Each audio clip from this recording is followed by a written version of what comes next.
try something a little different. It's a little windy, and there's an eagle flying around, screeching. I don't know what the heck that was. I know, but let's get a little into chapter 18, Unbecoming in a Woman, from the Warrior Queens by Antonia Fraser. I'm on page 323. Fell from those funeral flames a golden mist, which token is from high gods of their unending glory to endure. Charles Doughty on the funeral pyre of Boadicea and her daughters. The Dawn in Britain, 1906. 'Tis no less unbecoming in a woman to conduct an army, to give a signal to the battle, than it is for a man to tease wool, to handle the distaff. George Buchanan, History of Scotland, 1571. Boadicea of the Iceni was not a savage, and she was a patriotic leader. That is to answer two of the questions originally posed about her in chapter 1. A courageous widow, she led her oppressed people in an uprising. Excuse me. A courageous widow, she led her oppressed people in an uprising against a foreign occupation, having herself and her daughters been foully treated at the hands of the conqueror. The details of the uprising were not pretty, as such things seldom are. At the end of it, following a last battle, Boudica met her death, most probably at her own hand, and again, most probably carrying her daughters with her. She is buried in an unknown grave. All this, the known or supposed facts about Boudica, took place around AD 60. Queen Boadicea, on the other hand, has had a far longer and more varied history. If not all female, things to all men, she has certainly been a good many of them. And recently, she has also represented a good many different things to many different women.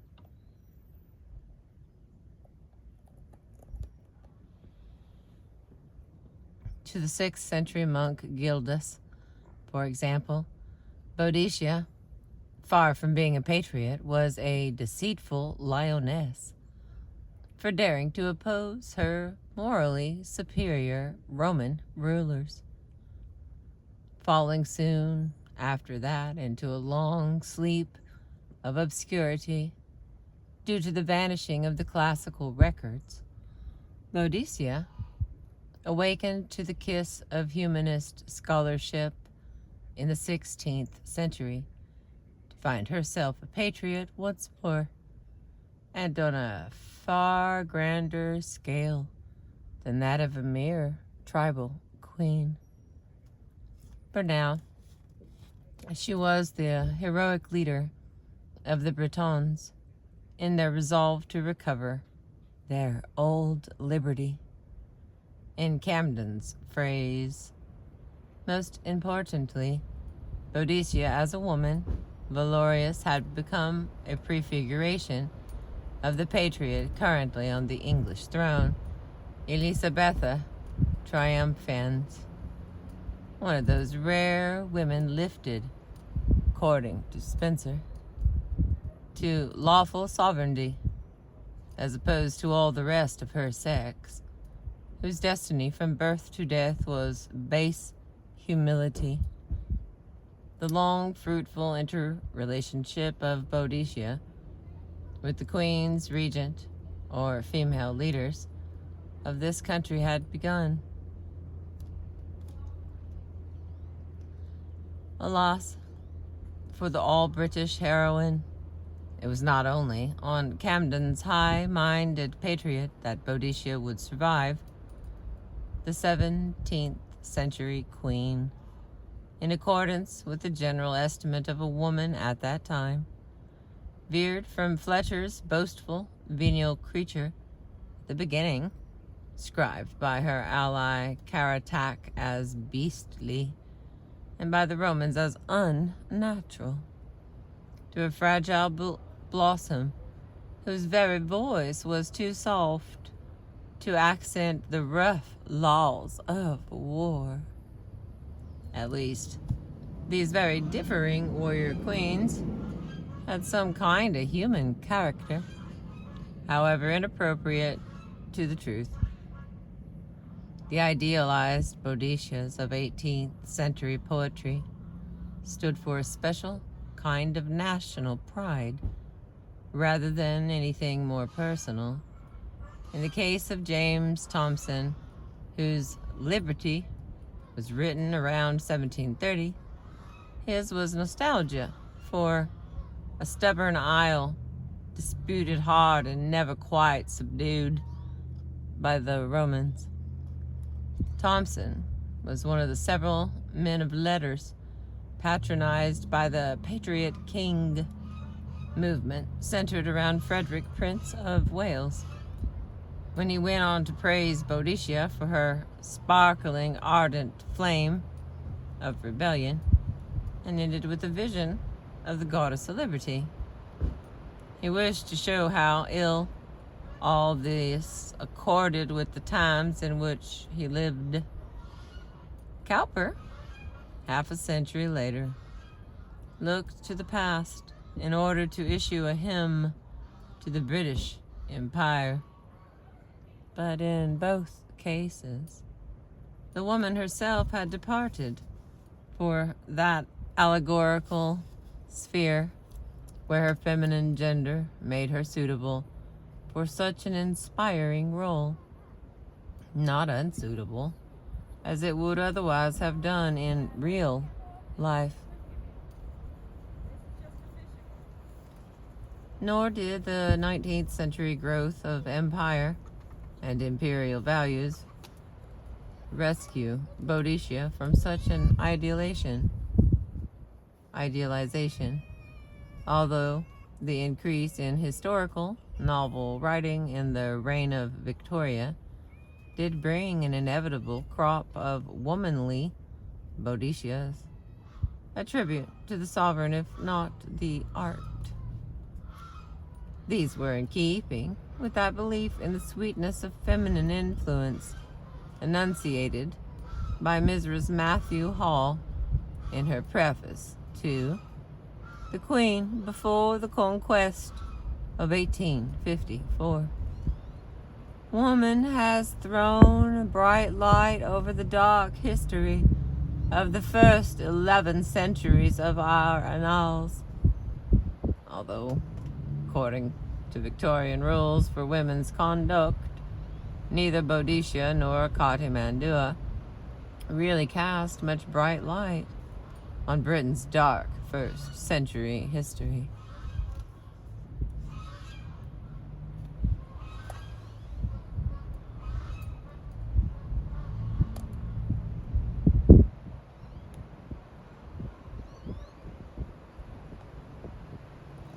My wind keeps picking up. Hope we're all right.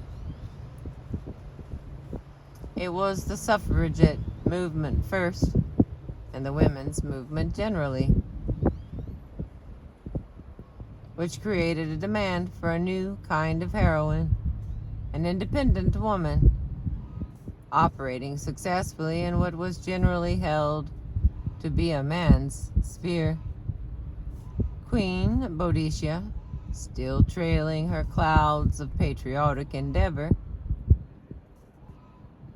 fitted neatly into such a mold, just as her imagined Celtic free living made her for others an exciting figure. with which to combat the perpetual encroachments of patriarchy. A lot going on here where I parked. I almost appear to be in the way, if you ask me. Such a brief summary of the fortunes of the legendary Boadicea does not, however, of itself explain the persistence of the legend. For on one level, these fortunes have merely echoed, intriguingly, the fortunes of women's worth. In Annie Bradstreet's eloquent phrase, the endurance of the story is another matter. Here's some little special lines. 1, 2, 3, 4, 5. High ride the flames, now giddy, bowering wave, which licks with golden throat the summer woods, surging to heaven, wherein ascend their spirits, like unto these whence now, immortal pure, they look from stars. This is the timeless death of Boadicea and her daughters, scribed by Charles Doughty in The Dawn in Britain. He recounts her story at length under the name of Boudica, commonly but Mendozi, written Boadicea, in an epic poem full of strange imagery. It was written between 1866 and 1875, but first published in 1906. It was also reissued in 1943, when a British wartime generation read again of a furious scour of British women warriors defying Rome, at a time when women were an integral and essential part in the defense of the nation, or in the words of a spirited woman warrior of that period, it had to be done, and women were as good at it as men. Having taken poison, Doughty's 3 royal women fall upon a huge funeral pyre as the menacing Romans under Suetonius' approach. Soon their dead bodies are seen by the mourning Britons to wreathe like holy in a herdsman's fire. Okay, let me try that again. Oh my God, that's a really long sentence. Soon their dead bodies are seen by the mourning Britons to wreathe like holly in a herdsman's fire. The scene of the immolation is one to which Wagner might have done justice in music and setting. Certainly Doughty, far more than Tennyson, whose own Boadicea was written roughly a decade earlier, captures that magical and mythical quality of the legend. He concludes, "Fell from those funeral flames a golden mist, which token is from high gods of their unending glory to endure."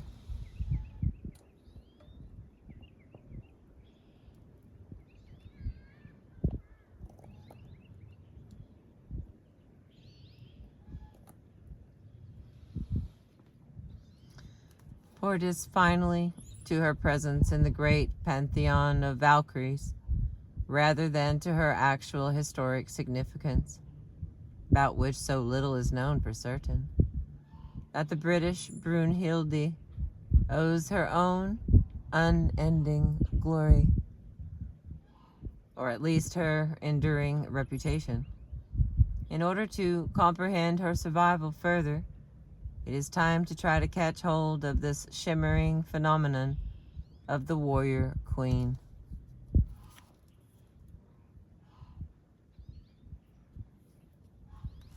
At the heart of this matter lies the feeling, almost if not entirely universal in history, that war itself is conduct unbecoming in a woman. When George Buchanan attacked female government, especially in time of war, in the late 16th century, he explicitly contrasted the established roles of the two sexes. "'Tis no less unbecoming in a woman," he wrote, "to levy forces, to conduct an army, to give a signal to the battle, than it is for a man to tease wool, to handle the distaff, to spin or card, and to perform the other services of the weaker sex." When a woman did take part in such unnatural to her sex procedures, the effects were dire, for that which was reckoned fortitude and severity in a man was labeled to turn to madness and cruelty in a woman. It is not difficult to see why this philosophy should be widely held. The act of giving birth itself has been considered throughout history to be profoundly incompatible with the act of dealing death. Thus wrote Nancy Houston in a 1986 symposium of contemporary perspectives entitled "The Female Body in Western Culture." Biology alone, or by extension, let us call it chivalry, provides an obvious explanation. If women, as the mothers of the race, need physical protection, which they in turn extend to their young, then surely it is unreasonable, even unkind, to expect them to take part in war as well. From women's weaker physical strength, a more or less universal estimate, springs the concept of their tenderness. Again, an almost, if not entirely, universally held opinion. An extension of this is their timidity. Why not be timid if physically so much weaker than a potential aggressor?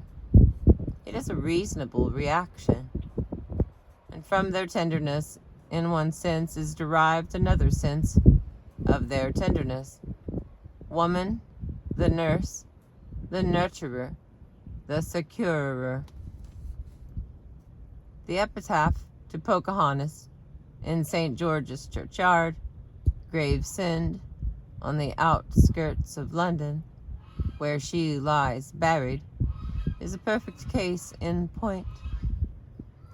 Gentle and humane, she was the friend of the earliest struggling English colonists whom she boldly rescued, protected, and helped. It was an early American feminist writer, Margaret Fuller, who commented on the universal appeal of the American Indian princess. All men love Pocahontas for the angelic impulse of tenderness and pity that impelled her to the rescuer of Smith, she wrote in the great lawsuit, Man vs. Woman, first published in the Dial, Boston in 1843. While women pity her for being thus made a main agent in the destruction of her own people. Compared to Boadicea, with those threatening knives on the wheels of her chariot, Pocahontas is a heroine who fulfills the highest expectations concerning her sex in general.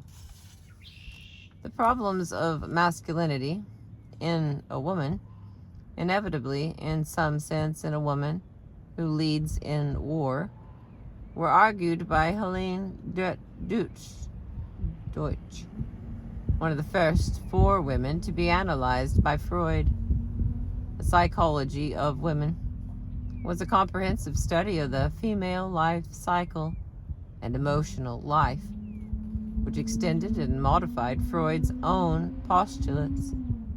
In it, Helen Deutsch devoted considerable discussion to what she called the active woman and her masculinity complex, which originates in a surplus of aggressive forces that were not subjected to inhibition, and that lack the possibility of an outlet such as in open to man. For this reason, the masculine woman is also the aggressive woman. This view stretches back at least as far as the wild, untamed, and basically anarchic concept of the female in Athenian drama, at a time when women's physical nature was itself thought to be unstable based on the demands of her reproductive system. Although The Psychology of Women was published in 1944 in the United States, whither Helen Deutsch had fled in 1933, time and political events have not diminished the strong perceived connection between masculinity, activity in a woman, and an aggression felt by many to be unsuitable in one of her sex. It is the leading role upon the stage which is felt to be unnatural in a woman, as opposed to any role. Many men all through history have, after all, been content to accept and even approve the ambitions of Fulvia, wife of Antony, as described by Plutarch. Her desire was to govern those who governed, or to command a commander-in-chief. Cleopatra, the dominatrix, and the seducer, is another matter. Boadicea herself may have acted the Fulvia before the death of her husband Prasutagus. We cannot know. Pace, Judy Grant's free-wheeling lesbian Celt. When women have been compelled by circumstances to take a dominating role, they are expected to surrender it gracefully afterwards. The natural behavior is that of the Spencer's Britomart, the chaste warrior maid who finally dropped her shield when her purpose was fulfilled and became a gentle, courteous dame. As for the unnatural Amazons, whom Britomart subdued, that liberty being removed from them, which they as women had wrongfully usurped, they were returned to men's subjection. The strong contention of many theorists of the women's movement that war itself is the product of aggressive masculine values, and might even be eliminated if the whole wide world were under a woman's hand. One of the Sibylline prophecies linked to Cleopatra meshes, of course, with these more primitive feelings.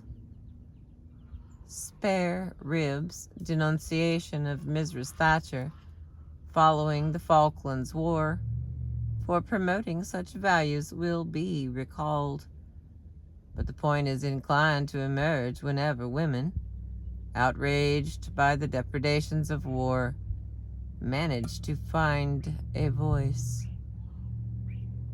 Militarism versus Feminism was written in 1915, the anguished product of feminist pacifism in response to the first terrible months of carnage in the First World War. It was in effect a plea for internationalism. The Hague Women's Peace Conference of that year in the cause of peace. Maybe it's The Hague. The three authors, Mary Sargent Florence, Catherine E. Marshall, and C.K. Ogden, argued not only that war was man's creation, as opposed to woman's, but also that man used war as a weapon in order to keep the other sex in perpetual subjection, since in time of war he was with the manifest ruler. Catherine Marshall, in particular, a prime mover behind the setting up of the conference, referred to the deep horror of war, which had entered into the soul of the organized women's movement, adding her belief that women's experience as mothers and heads of households had given them just the outlook on human affairs which was needed in such a process of international and creative reconstruction. This is the argument which Mrs. Thatcher, following the Falklands War, stood on its head by announcing that it was just her practical feminine abilities as a homemaker which had enabled her to keep going in the direction of military affairs.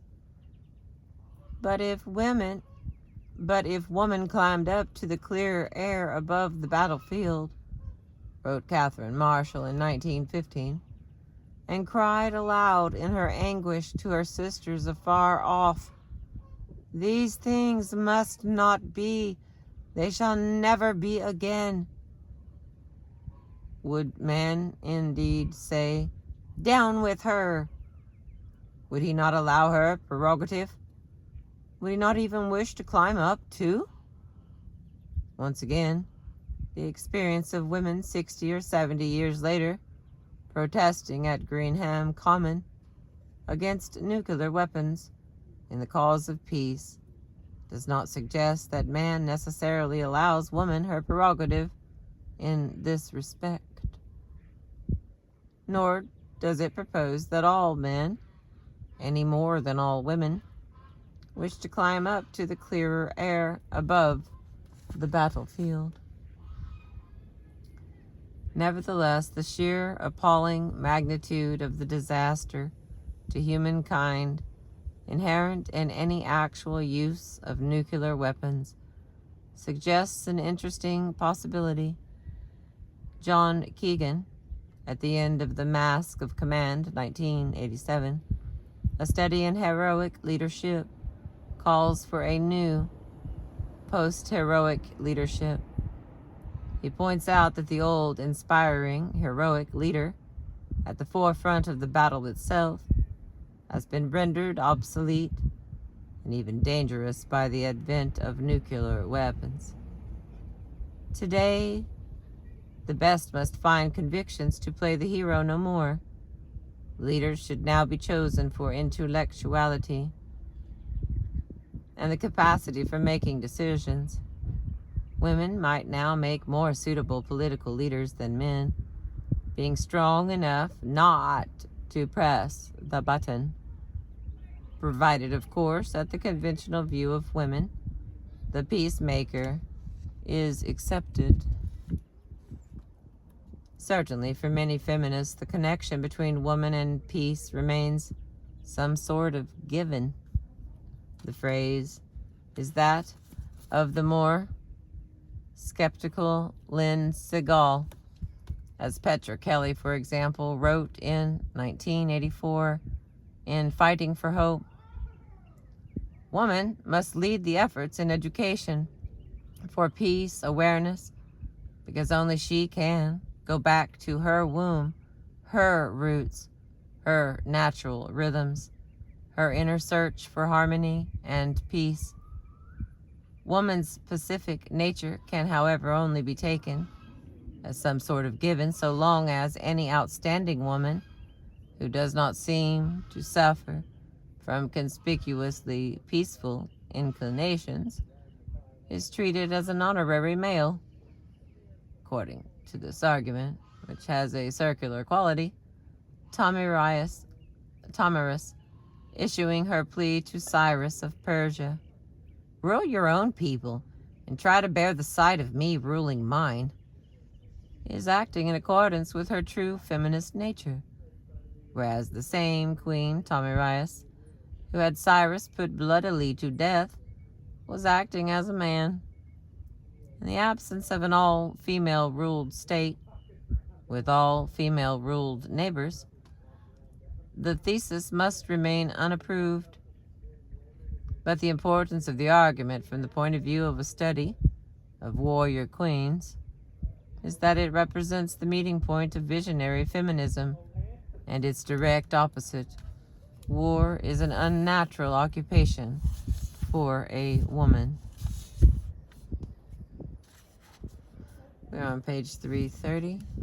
I'll finish the rest in the next video, and that'll be the end of the book. Thank you for being with me and letting me read to you. I have enjoyed it. There's just too many pages left to finish it at this moment. I do apologize for making you wait for the last summary little bit, last 4 pages. Thank you for being with me. I appreciate you.